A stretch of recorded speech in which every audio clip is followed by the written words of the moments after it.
viajar para os Estados Unidos da América, eu vou descansar um pouquinho. Ué, que barulho é esse? Vou ver então. Ei, por favor, vocês podem parar um pouco de barulho, por favor? Eu estou tentando dormir. Desculpa, Otto. Desculpa, Otto.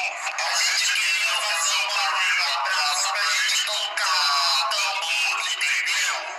Entendi sim, mas deixa eu dormir, vai. Me deixa em paz. Tá, desculpa. Ok, mas não faça barulho de novo. Ai, amiguinho, o que a gente vai fazer com o barulho? Eu não sei não, tô aqui. Ai, finalmente em paz. Não tô aguentando mais.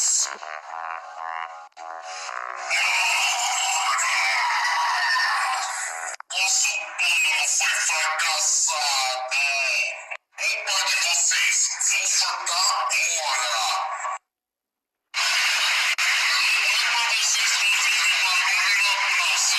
Vocês entenderam tudo que eu falei? Some daqui agora. Aê, Zangão! Tem mais a prancha!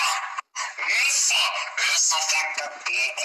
Aquele barulho bizarro atrapalhou e eu mandei os cair fora. Quer saber? Vou dormir agora.